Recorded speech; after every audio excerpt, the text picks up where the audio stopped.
जैसे मारवाड़ का शासक है आपका राव मालदेव जी।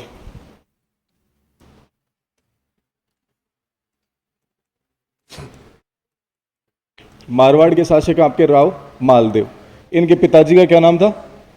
राव गांगा। तो जब गांगा लिबरल व्यक्ति थे, उदार प्रवृत्ति के थे, उनके टाइम पे जो मारवाड़ रियासत थी वो क्या है कि जब सारे जो लोग हैं, जैसलमेर है, आपके जो बिलाड़ा है, आपका जालोर वाला क्षेत्र है, इधर शेखावाटी वाला क्षेत्र है, वो सारी जो रियासतें हैं वो क्या हो गई थी? आपकी स्वतंत्र रियासतें हो गई थी। तो इस वजह से ही मालदेव मालदेव के द्वारा राव गांगा की क्या कर दी जाती है? हत्या कर दी जाती है। ये बन जाते हैं आपके शासक कौन? मारवाड़ के प्रथम पितृहंता शासक। अब सबसे जो इम्पोर्टेंट एक चीज़ है कि 1535 ईस्वी में इनके द्वारा एक व्यक्ति था, कौन?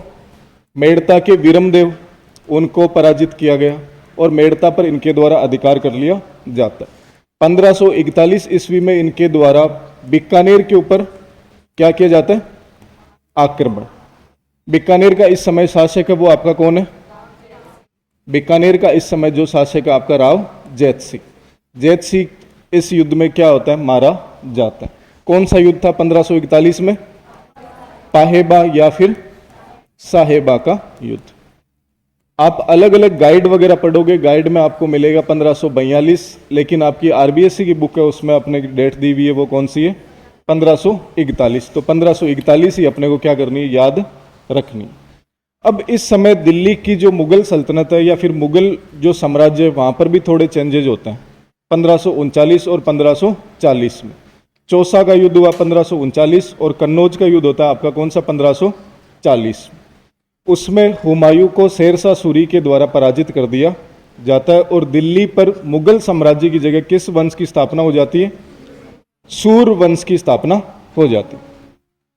अब उस समय उत्तर भारत में जो शक्तिशाली शासक था वो आपका कौन था? मालदेव जी। तो कुछ इतिहासकार बताते हैं कि मालदेव से सहायता के प्रयास किए आपके किसने? हुमायूं ने। लेकिन शेरशाह सूरी है उसके द्वारा मालदेव के पास में एक समाचार भिजवाया गया कि अगर हुमायूं आपके पास सहायता के लिए आए तो आप क्या करना? उसको बंदी बना लेना और मुझे सौंप देना।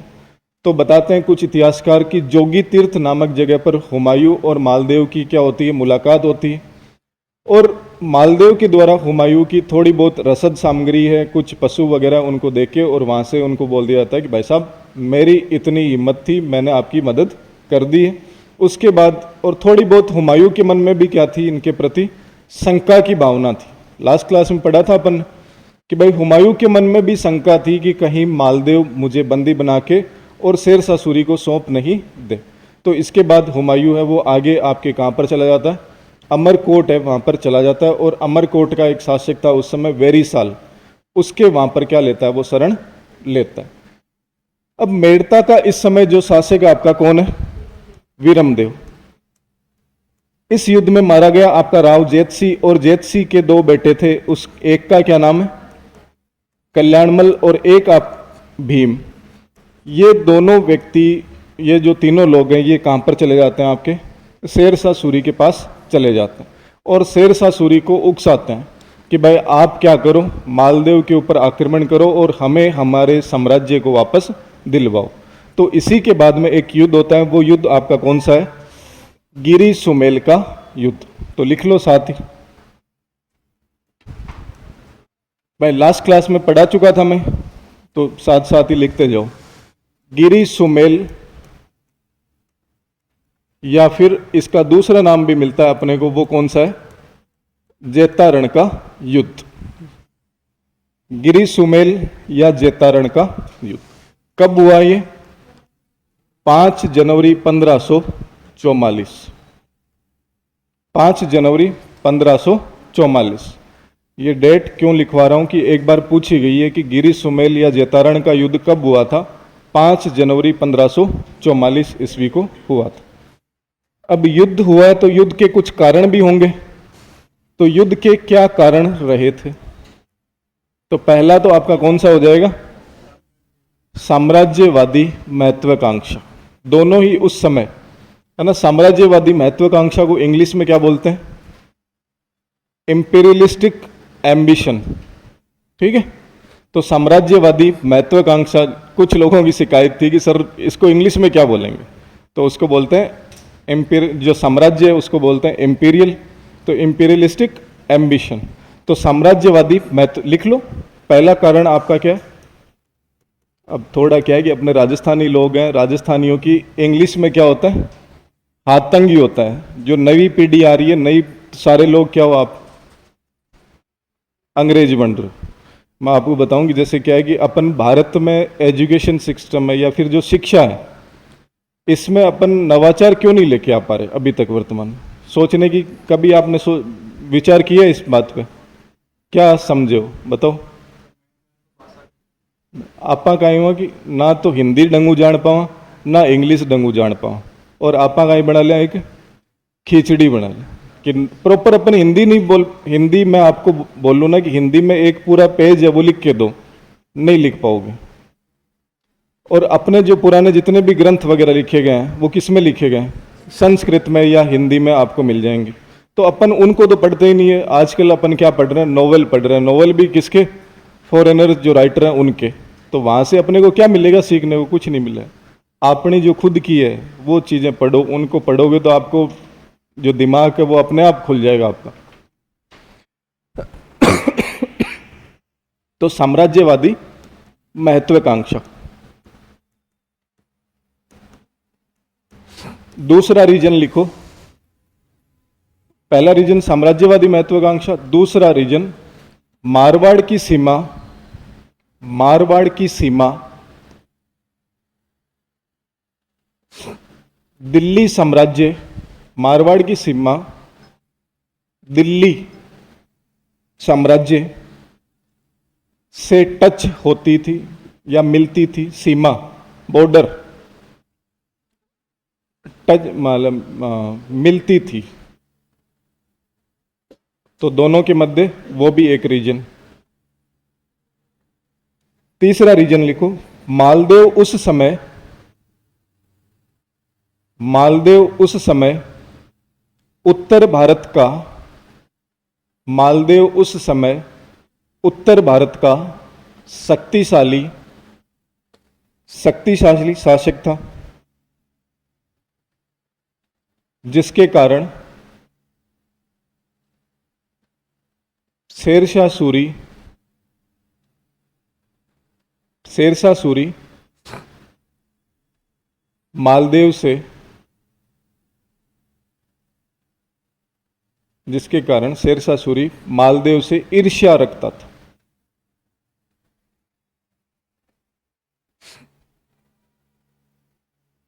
और लास्ट रीजन कि मालदेव के द्वारा हुमायूं की, मालदेव के द्वारा हुमायूं की सहायता, मालदेव के द्वारा हुमायूं की सहायता। और जो सबसे लास्ट एक रीजन और है कि मेड़ता के वीरमदेव, मेड़ता के वीरमदेव और बीकानेर के कल्याणमल के द्वारा, मेड़ता के वीरमदेव और बीकानेर के कल्याणमल के द्वारा शेरशाह सूरी को, शेरशाह सूरी को मारवाड़ पर, मारवाड़ पर आक्रमण करने के लिए, मारवाड़ पर आक्रमण करने के लिए उकसाना। कि मेड़ता का जो वीरमदेव है उसके द्वारा और बीकानेर का जो कल्याणमल है उसके द्वारा शेरशाह सूरी को मारवाड़ पर आक्रमण करने के लिए उकसाना कि भाई आप कैसे न कैसे करके क्या करो, आप हमारा जो भूभाग है, हमारी जो रियासत है, उसके ऊपर मालदेव के द्वारा जो अधिकार कर ली गई है उसको हमें वापस दिलवाओ। इसी के कारण आपका 5 जनवरी 1544 को क्या होता है? गिरी सुमेल या जैतारण का युद्ध होता है। अब आगे लिख लो। 1544 ईस्वी में, 1544 ईस्वी में उपरोक्त कारणों के कारण, जो ऊपर अपने कारण लिखे, उपरोक्त कारणों के कारण शेरशाह सूरी के द्वारा मारवाड़ पर आक्रमण किया जाता है।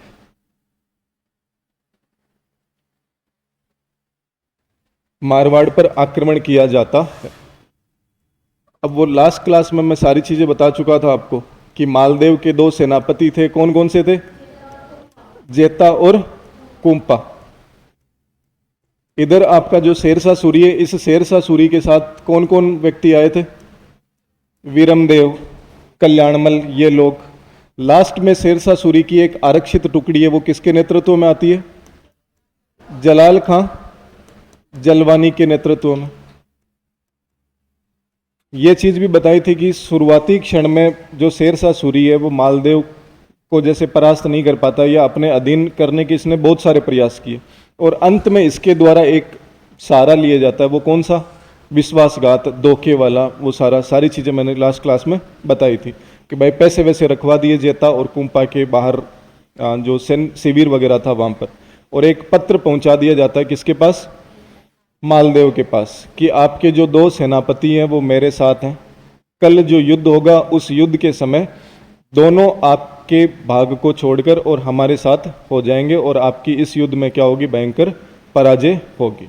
तो मालदेव ने भी तहकीकात करी, छानबीन करी, तो उसको पैसे मिले, तो मालदेव अपने सैनिकों के साथ वापस जोधपुर आ जाता, और उसके बाद जेता और कुंपा बड़ी बहादुरी से शेरशाह सूरी के साथ में युद्ध करते हैं और युद्ध में मारे जाते हैं।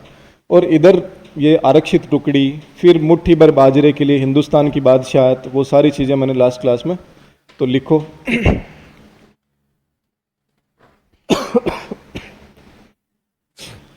मारवाड़ के शासक मालदेव के साथ जेता एवं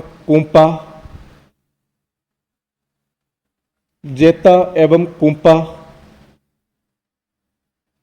नामक दो सेनापति थे कि भाई इसके द्वारा आक्रमण किया गया। इसके सेनापतियों का नाम कई बार पूछा जाता है कि इसके दो सेनापति कौन कौन है? शेरशाह सूरी के द्वारा इस युद्ध में विश्वासघात किया जाता है, जिसके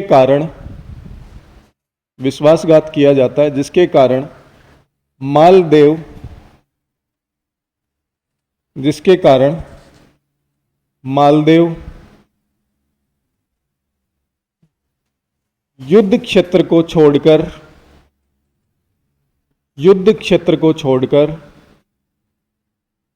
वापस जोधपुर आ जाते हैं।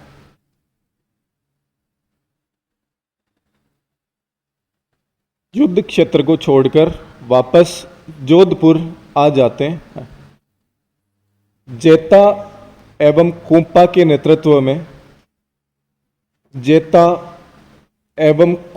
नेतृत्व में मारवाड़ की सेना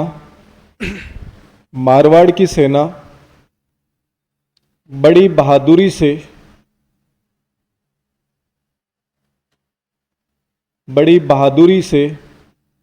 शेरशाह सूरी की सेना से युद्ध करते हैं। ठीक है। जलाल खां जलवानी के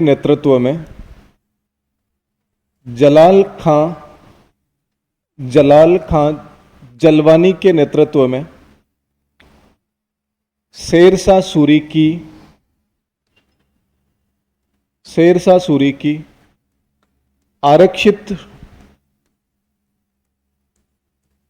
आरक्षित रिजर्व फोर्स, आरक्षित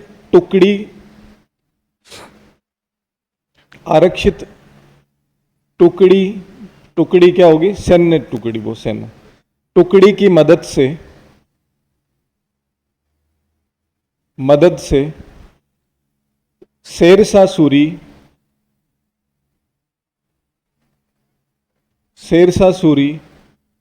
की गिरी सुमेल के युद्ध में बड़ी मुश्किल से विजय होती है।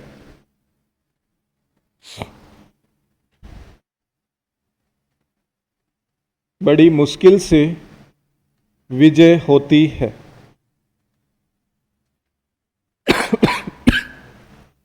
इसी के कारण अकस्मात ही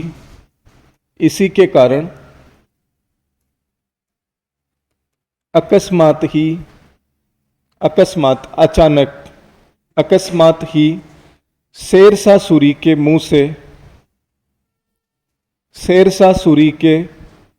मुंह से निकल जाता है कि क्या निकल जाता है? कि मेरा तो राम निकल गया था, इसी वजह से मैंने मारवाड़ पे आक्रमण किया। यह नहीं निकलता, मुंह से निकल जाता है कि मुट्ठी भर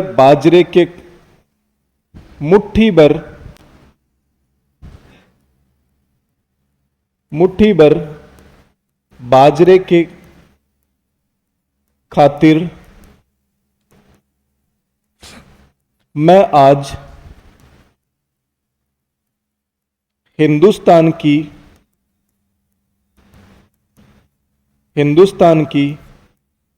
बादशाहत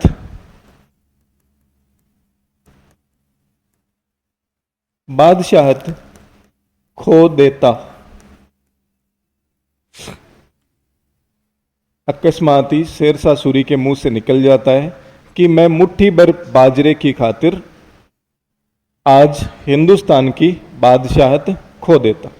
कि भाई अपने मारवाड़ वाले क्षेत्र में क्या होता है, ये तो चलो भला हो आईजीएनपी का कि सारी फसलें होने लगी, नहीं पहले क्या होता था अपने पश्चिमी राजस्थान में? बाजरा है ना, यही होते थे ना, ग्वार, बाजरा, मोठ, ये गेहूं थोड़ी होते थे। तो इसी वजह से बोला गया है कि मुट्ठी भर बाजरे की खातिर मैं आज हिंदुस्तान की बादशाहत खो देता। अगली लाइन से, इस युद्ध के पश्चात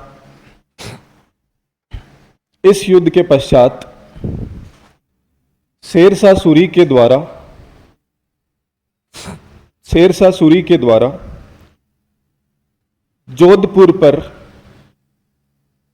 जोधपुर पर आक्रमण किया जाता है।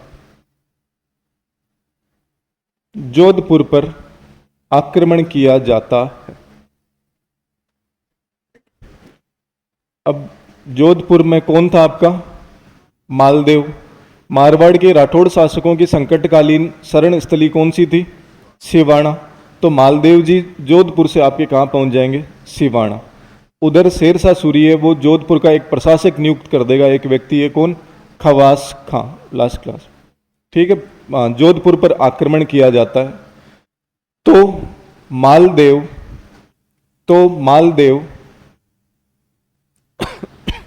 जोधपुर को छोड़कर सिवाना चले जाते हैं। जोधपुर को छोड़कर सिवाना चले जाते हैं। लिख लिया आगे। सिवाना को मारवाड़ के राठौड़ शासकों की संकटकालीन राजधानी या शरण स्थली कहा जाता है। सिवाना को मारवाड़ के राठौड़ शासकों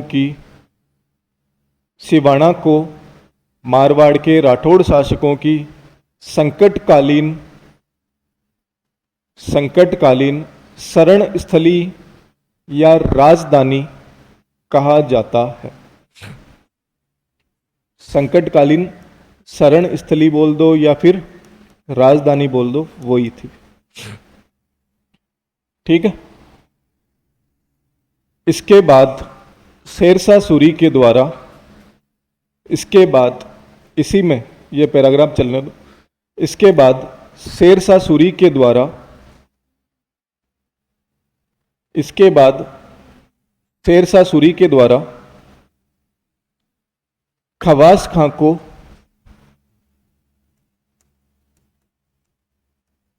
शेरशाह सूरी के द्वारा खवास खां को जोधपुर का प्रशासक नियुक्त किया जाता है। प्रशासक बोल दो, प्रतिनिधि बोल दो, एक ही बात है। जोधपुर का प्रशासक नियुक्त किया जाता है। ठीक है। तो अब तो मालदेव जब सिवाना चले गए, उसके बाद में जोधपुर में किसका शासन प्रशासन इस्टेब्लिश हो गया? शेरशाह सूरी का। और शेरशाह सूरी के बिहाफ में यहाँ पर शासन कौन कर रहा था? आपका खवास खां। जब शेरशाह सूरी अपनी सेना को लेकर वापस दिल्ली चला जाता है, तो उसके बाद में मालदेव के द्वारा वापस यहाँ पर आक्रमण किया जाता है और जोधपुर के ऊपर वापस अधिकार कर लिया जाता है। शेरशाह सूरी के आगे लिख लो। शेरशाह सूरी के दिल्ली जाने के पश्चात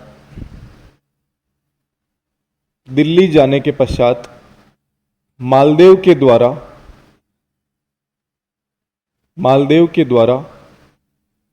पुनः जोधपुर पर अधिकार कर लिया जाता है। पुनः जोधपुर पर अधिकार कर लिया जाता है।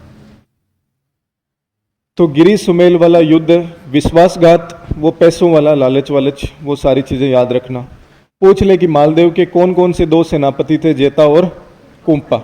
इधर शेरशाह सूरी की किसके नेतृत्व में जो आरक्षित टुकड़ी है वो आती है आपके, कौन होगा व्यक्ति? जलाल खां जलवानी। कि बताते हैं कि समय का जो अंतिम पहर है, दिन में कितनी बार नमाज होती है? 5 बार। कि अंतिम पहर में जो नमाज हो रही थी, उस समय शेरशाह सूरी नमाज पढ़ रहा था और अल्लाह से रिक्वेस्ट कर रहा था कि कैसे न कैसे करके मुझे इस युद्ध में जीत दिला दो। तो उसी समय अल्लाह के द्वारा जलाल खां जलवानी को भेजा जाता है कि भाई आप जाओ और उनकी मदद, मतलब बताते हैं, इतिहासकारों ने बताया ये सारी चीज। ठीक है। तो समझ में आ गई ये चीज या ऊपर से ही गई? अब आपके एक विवाह से संबंधित भी कुछ एक स्टोरी है आपके, बताओ। हाँ, कि भाई मालदेव की जो शादी है वो किससे होती है? आपके जैसलमेर के शासक थे, आपके एक जैसलमेर का शासक था राव लूणकरण, और लूणकरण की पुत्री थी, उससे शादी होती है। उनका अपने को नाम मिलता है क्या? उमादे नाम मिलता है। अब इनकी शादी होगी, मालदेव जी की उमादे से शादी हो गई, और शादी के मतलब बोलते हैं कि शादी करके आते ही क्या होगी, दोनों के बीच में लड़ाई होगी, अनबन होगी किसी बात को लेकर। तो फिर बाद में किसी की पुत्री के साथ में कोई मान लो दुर्व्यवहार हो, तो उसका बाप शांत बैठेगा क्या? नहीं बैठेगा। तो लूणकरण जी इधर प्रतिज्ञा ले लेते हैं कि मेरी बेटी के साथ ऐसे कैसे किया, मैं किसकी हत्या करूंगा? मालदेव की हत्या करूंगा। इधर लूणकरण की जो पत्नी है उसको पता चल जाता है कि भाई साहब लूणकरण जी है वो मालदेव के प्रति एकदम खार खा के बैठेंगे, उसकी हत्या ही करके मानेंगे। तो ये बात मालदेव के पास पहुंचा दी जाती है, लूणकरण की जो पत्नी है, उमादे की जो माता है, उसके द्वारा किसके पास? मालदेव के पास, कि भाई लूणकरण जी अगर आप आपके ससुराल कभी पधारे तो आपकी जो ससुर जी हैं वो क्या कर देंगे? आपकी हत्या कर देंगे। तो उसके बाद मालदेव जी हैं वो इनको कहाँ पर भिजवा देते हैं? अजमेर में एक दुर्ग है आपका, कौन सा दुर्ग? तारागढ़ दुर्ग, वहां पर भिजवा देते हैं। इसी वजह से उमादे को क्या बोला जाता है इतिहास में, किस नाम से? रूठी रानी के नाम से इनको जाना जाता है। फिर कालांतर में जैसे मालदेव को अपनी गलती का एहसास हुआ, उसके द्वारा 2 दूत भेजे गए, ईश्वरदास बारठ और एक आसानंद जी बारठ के द्वारा इनको मनाने के लिए भेजे जाते हैं। ईश्वरदास बारठ और आसानंद जी बारठ। अंत में आसानंद जी उमादे को मना मनु केर कैसे न करके कि भाई चलो आपके बिना मारवाड़ है वो सुना है, ऐसे वैसे जो भी है, इनको मना के ले जाते हैं। मारवाड़ में एक जगह पड़ती है कोसाणा नामक, वहां पर जब ये पहुंचे तो मारवाड़ की जो अन्य रानियां थी उनके द्वारा इनको एक बोला जाता है, बस इतने दिन के लिए रूठे हुए थे क्या, ये कोई बात होती है कि आपके साथ इतना ये कर दिया और वो कर दिया यार, तो फिर बाद में ये वापस रूठ जाते हैं कि अब मैं बन जाऊं अटे ही रसूं। तो फिर बाद में इतिहास में इसी वजह से इनको क्या बोला जाता है, रूठी रानी के नाम से इनको जाना जाता। तो लिख लो 2-4 लाइन। राव मालदेव का विवाह, राव मालदेव का विवाह 1536 ईस्वी में,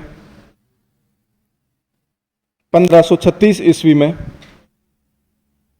जैसलमेर के शासक,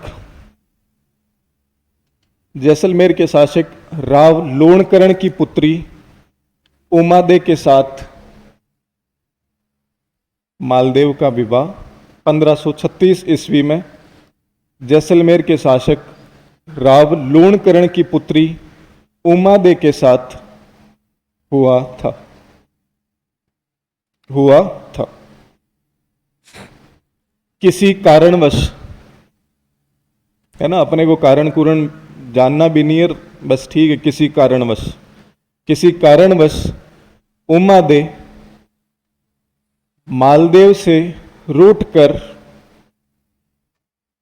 मालदेव से रूठकर अजमेर के तारागढ़ दुर्ग में, अजमेर के तारागढ़ दुर्ग में आ जाते हैं, अजमेर के तारागढ़ दुर्ग आ जाते हैं।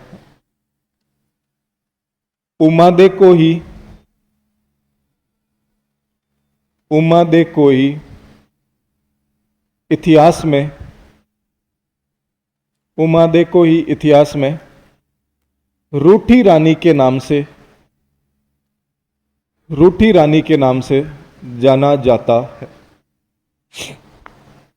रूठी रानी के नाम से जाना जाता।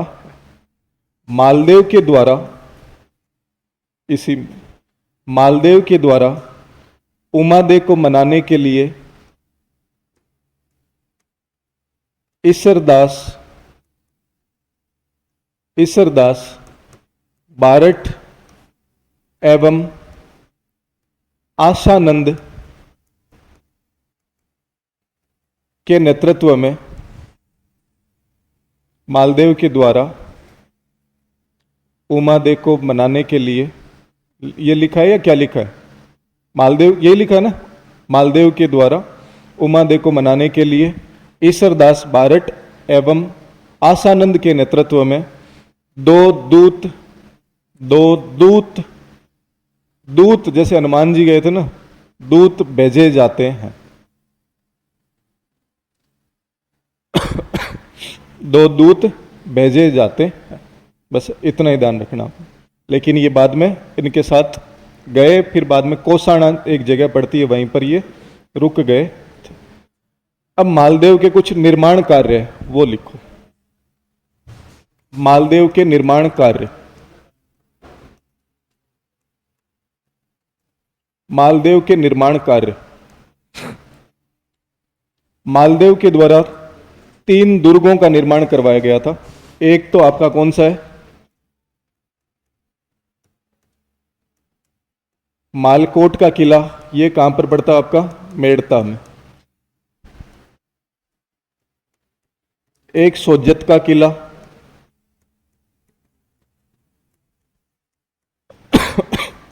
और तीसरा आपका पोखरण का दुर्ग या पोखरण का किला। मालदेव के निर्माण कार्य में पहला निर्माण कार्य मालकोट का दुर्ग, कहां पर है ये, मेड़ता में। दूसरा सोजत का किला, सोजत कहां पर पड़ता है आपका, पाली। तीसरा आपका कौन सा, पोखरण का किला, पोखरण। मालदेव के द्वारा बीकानेर एवं अजमेर तथा मेड़ता दुर्ग पर क्या किया गया था, अधिकार। तो मालदेव के द्वारा बीकानेर, अजमेर एवं मेड़ता दुर्ग पर अधिकार किया गया था।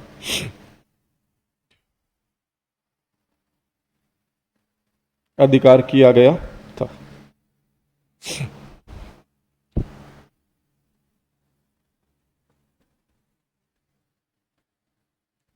है। तो आपसे पूछ ले कि मालदेव के द्वारा कौन कौन से दुर्गों का निर्माण करवाया गया। मालकोट, मेड़ता, सोजित्का और पोखरण का। कौन कौन से दुर्गों पर अधिकार किया गया था। बीकानेर, मेड़ता और अजमेर, या बीकानेर, अजमेर, मेड़ता। मालदेव के दरबारी विद्वान। तो मालदेव के दरबारी विद्वान है, एक तो आपके कौन, ईसरदास बारेट जी, ईसरदास बारेट। मालदेव के दरबारी विद्वान ईसरदास बारेट की रचनाएं आपको कौन कौन सी मिलती है। एक तो देवीयाण, एक हरिरस, एक आपकी है हाला जालारी,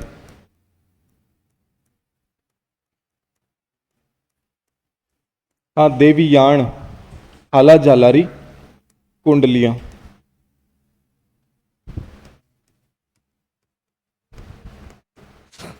तो मालदेव के दरबारी विद्वान ईसरदास बारेट, जिनकी रचना आपके हरिरस, देवियाण, हरिरस और हाला जालारी, कुंडलियां। हरिरस भावनाओं को समझो, मैं बोल रहा हूं उसको, हरि रस।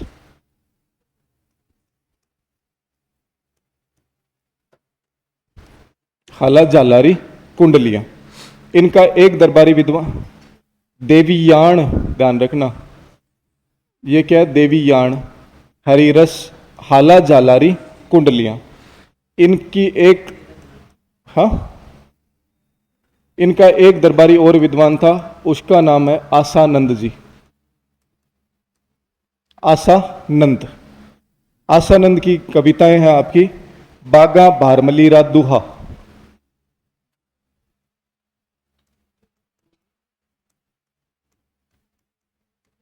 बागा भारमलीरा दुहा।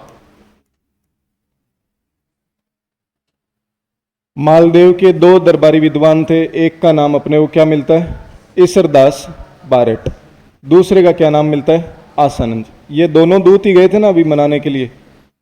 ईसरदास बारेट की रचनाएं आपकी कौन कौन सी है, देवियाण, हरिरस और हाला जालारी, कुंडलियां। आसानंद जी है, इनकी रचनाएं कौन सी, बागा बारमलीरा दुहा। ये जो बारमली है, बारमली क्या है कि दासी थी मालदेव की, इसी बारमली की वजह से उमादेव और जो मालदेव है उनके मध्य लड़ाई हुई थी। ठीक, हाँ देखो कत्ता हंसी कत्ती पढ़ लो की कौन पढ़े हंस जम। ठीक है, अब आपके जो मालदेव हैं,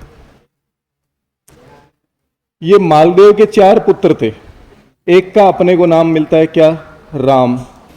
एक का अपने को क्या नाम मिलता है,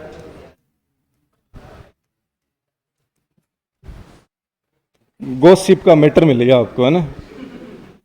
एक का अपने को क्या नाम मिलता है, चंद्रसेन। तो मालदेव है, मालदेव के 4 पुत्र थे, एक का नाम है मिलता है अपने को क्या, राम, उदय सिंह, चंद्रसेन, और एक का नाम है मिलता है अपने को रायमल। यही था क्या 4 पुत्र इनके, राम, उदय सिंह, चंद्रसेन और रायमल, ये 4 पुत्र थे इनके। तो इनको अलग अलग जागीर दी जाती है, किनके द्वारा, मालदेव के द्वारा, कि भाई आप उस क्षेत्र को संभालो, आप उस क्षेत्र को संभालो। लेकिन मालदेव के द्वारा अपने जो तीसरा बेटा है उसको क्या बना दिया जाता है, इनके द्वारा अपना उत्तराधिकारी है वो बना दिया जाता है। ये जो रायमल है, इन रायमल को एक परगना दिया जाता है, कौन सा, सिवाना।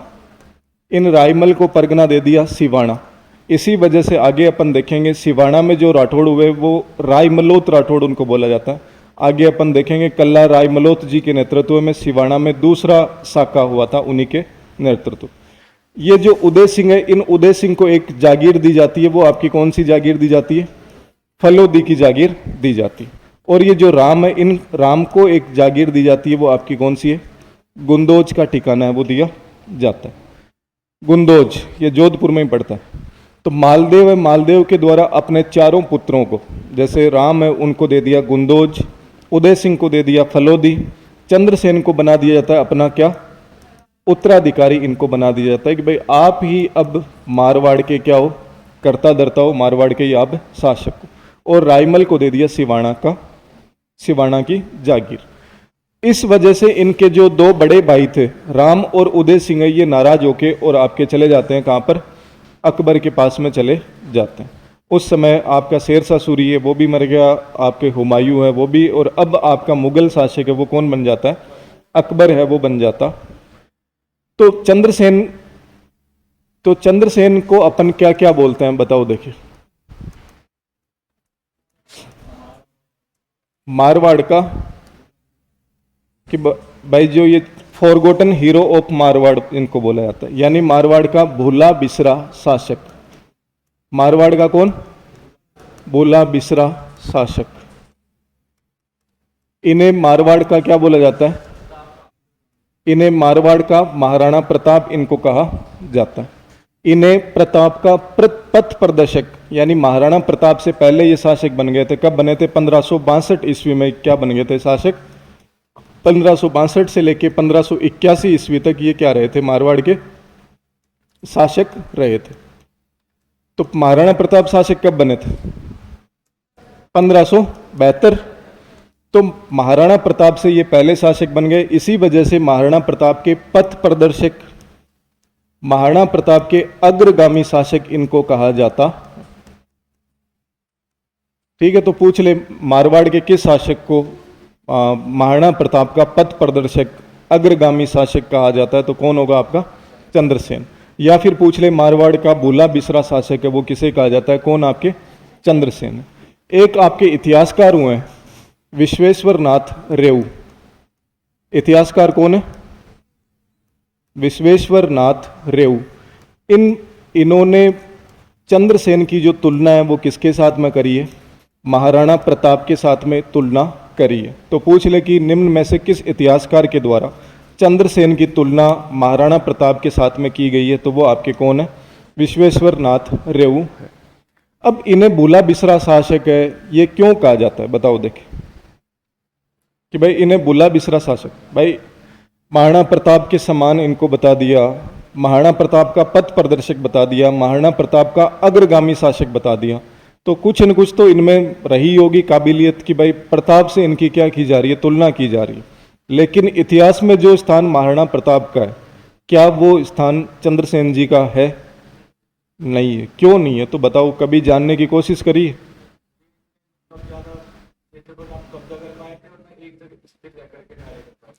जैसे इन्होंने क्या कि छापामार जो युद्ध पद्धति है उसको अपनाया, हमेशा अकबर के विरुद्ध जैसे अकबर की कभी भी इन्होंने अधीनता स्वीकार नहीं करी।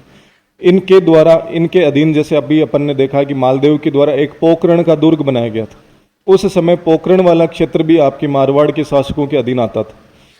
अंत समय में जब चंद्रसेन जी, इनके पास महाराणा प्रताप के समान कोई भामाशाह नहीं था, यानी इनके पास अंतिम समय में क्या है कि पैसों की कमी हो गई। इस वजह से इन्होंने भाटियों को जैसलमेर का जो पोखरण का दुर्ग है वो इनको दे दिया। अंतिम समय में क्या किया कि इन्होंने अपने क्षेत्र में ही लूट मार करनी प्रारंभ कर दी थी। उसी वजह से वहाँ के जो लोग हैं वो इनसे क्या हो गए थे, खफा हो गए थे, त्रस्त हो गए थे कि भाई हमारा ही शासक है, हमसे ही क्या कर रहा है, वो लूट खसोट है वो कर रहे हैं। इस वजह से फिर बाद में ये सारी चीजें। चंद्रसेन जी है इन्हीं, हाँ, चंद्रसेन के समय ही आपका एक दरबार हुआ था, कोई हुआ था क्या 1570 में, नागौर दरबार। तो नागौर दरबार किसके द्वारा लगाया गया था, अकबर के द्वारा। क्यों लगाया गया था कि भाई एक तो अकाल राहत कार्यों के तहत मान लो, दूसरा रीजन क्या था कि मारवाड़ के जो शासक हैं, भाई अकबर को पता चल गया था कि राजस्थान के शासकों के सहयोग के बिना मैं पूरे भारतवर्ष पर क्या नहीं कर सकता, मैं अधिकार नहीं कर सकता। तो राजस्थान के जो शासक थे उन शासकों की मनोस्थिति जाननी थी अकबर को। इसी वजह से अकबर के द्वारा एक नीति का पालन भी किया गया था। कौन सी नीति थी वो, सुलह कुल की नीति, कि जैसे अकबर राजस्थान के शासकों के साथ में बैठ के उनके सहयोग, जैसे वो बोलते हैं कि भाई ठीक है कोई भी टर्म्स एंड कंडीशन आप अपनी रख दो, मैं उसको मानने के लिए तैयार हूँ, लेकिन आपको मेरे साथ क्या करना पड़ेगा, मेरा सहयोग है वो देना पड़ेगा। तो तभी अपन देखते हैं कि नागौर दरबार के समय आपके जैसलमेर के शासक हर्राज भाटिये उनके द्वारा अधीनता स्वीकार कर ली जाती है और वैवाहिक संबंध है वो भी स्थापित किए जाते हैं। बीकानेर के शासक कल्याणमल है उनके द्वारा भी अकबर की अधीनता स्वीकार कर ली जाती है। अपन देखते हैं उससे पहले भी जाएं अपन तो 1569 ईस्वी में रणथंबोर का शासक था आपका सुरजन हाडा, उसके द्वारा भी मान सिंह के कहने पर अकबर की अधीनता है वो स्वीकार कर ली जाती है। वो सारी चीज़ें अपन देख रहे हैं। तो अकबर राजस्थान के शासकों को अपने साथ लेना चाहता था, उसी वजह से इसके द्वारा नागौर दरबार लगाया गया। अब इस नागौर दरबार में मारवाड़ का जो शासक है चंद्रसेन वो भी यहाँ पर उपस्थित हुए। उस समय बताते हैं कि मारवाड़ का जो शासक चंद्रसेन है, एक जगह पड़ती है आपकी भादरा जून, वहाँ थे। भादरा जून से ये नागौर दरबार में भाग लेने के लिए आए, लेकिन इस समय इनका जो भाई ये मोटा राजा उदय सिंह जिनको अपन बोलते हैं, उदय सिंह भी इस नागौर दरबार में उपस्थित था। अकबर का जो झुकाव है उदय सिंह की तरफ में क्या था, ज़्यादा था। चंद्रसेन को प्रॉपर मान सम्मान नहीं मिलता है, इस वजह से चंद्रसेन जी नागौर दरबार को छोड़कर वापस भादरा जून है वो चले जाते हैं। तो थोड़ी बहुत लिखो इसमें चंद्रसेन 1562 से 1581 लिख ली होगी सबने। चंद्रसेन को मारवाड़ का बुला बिसरा शासक, बोलो बोलो क्या बोला, धीरे धीरे या रुको सर। चंद्रसेन को मारवाड़ का बुला बिसरा शासक, मारवाड़ का प्रताप, मारवाड़ का प्रताप, महाराणा प्रताप का पथ प्रदर्शक, महाराणा प्रताप का पथ प्रदर्शक, या ओब्लिक लगा लेना, अग्रगामी शासक, अग्रगामी शासक आदि नामों से जाना जाता है। चंद्रसेन को मारवाड़ का बुला बिसरा शासक, मारवाड़ का प्रताप, महाराणा प्रताप का पथ प्रदर्शक, अग्रगामी शासक आदि नामों से जाना जाता है। इतिहासकार विश्वेश्वर नाथ रेऊ के द्वारा, इतिहासकार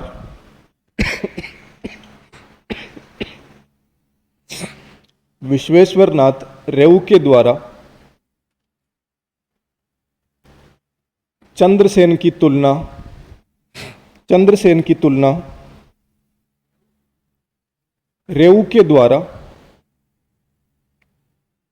चंद्रसेन की तुलना महाराणा प्रताप से की गई है।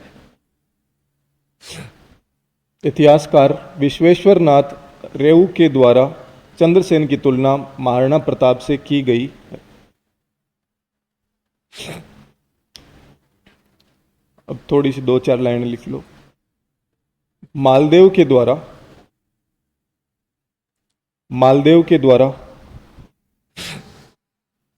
अपने बड़े बेटे, मालदेव के द्वारा अपने बड़े बेटे राम एवं उदय सिंह की जगह, राम एवं उदय सिंह की जगह चंद्रसेन को, चंद्रसेन को अपना उत्तराधिकारी, अपना उत्तराधिकारी घोषित कर दिया गया था। अपना उत्तराधिकारी घोषित कर दिया गया था, जिसके कारण, जिसके कारण राम व उदय सिंह, जिसके कारण राम व उदय सिंह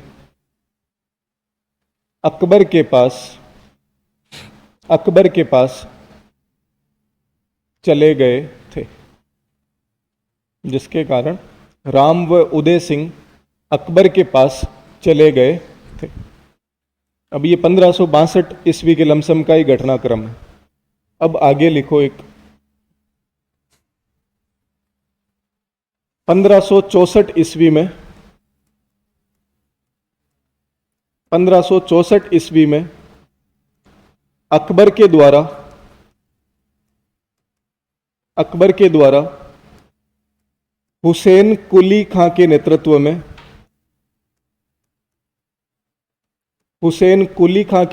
में जोधपुर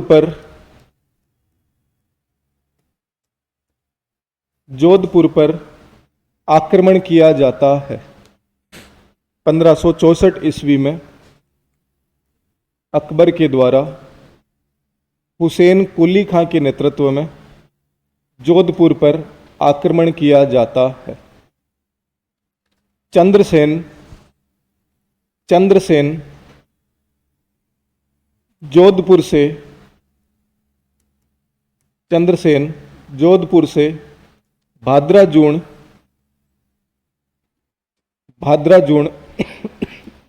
चले जाते हैं।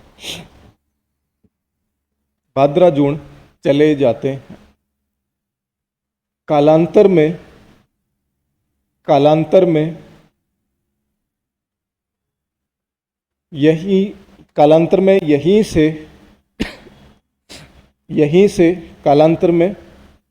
कहाँ से? भाद्राजूण से। यहीं से 1570 ईस्वी के नागौर दरबार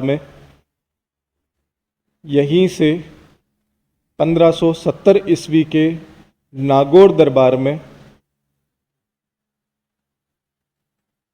चंद्रसेन उपस्थित होते हैं।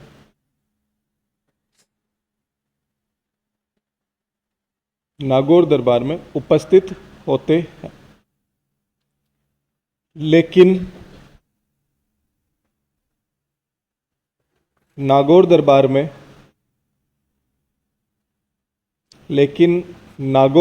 में अकबर का झुकाव उदय सिंह की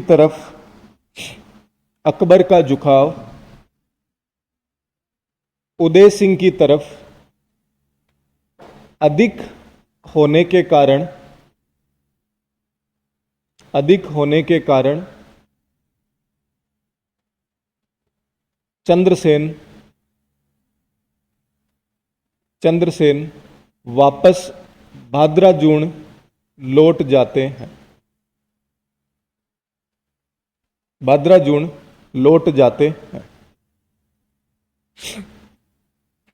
ठीक है, तो उचित मान सम्मान उनको नहीं मिला। अकबर का झुकाव है वो किसकी तरफ ज़्यादा था?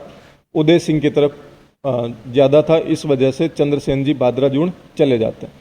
फिर बाद में आपको पता ही होगा कि 1570 में जब नागौर दरबार हुआ, उसके बाद में जोधपुर है वो खाली पड़ा है। भाद्राजूण से अपना शासन प्रशासन चला रहे हैं आपके कौन? चंद्रसेन जी। तो अकबर के द्वारा जो बीकानेर का जो शासक है कल्याणमल, उसका पुत्र था राय सिंह, उसको 1572 ईस्वी में जोधपुर का क्या बना दिया जाता है? प्रशासक बनाया जाता।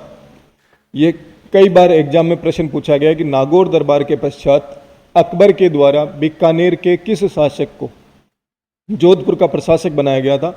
वो आपके कौन होंगे? राय सिंह को प्रशासक वहां का बनाया जाता। एक लाइन लिखो तो लिख लो, नहीं तो अच्छा बैग पैक कर लिएगा तो कत्ती जल्दी है तो ये आगे। अच्छा फोन आ रहा है क्या? चलो कोई नहीं, फिर कल लिख लेंगे। कल लेकिन थोड़ा कोशिश करेंगे कि मारवाड़ के सारे जो शासक हैं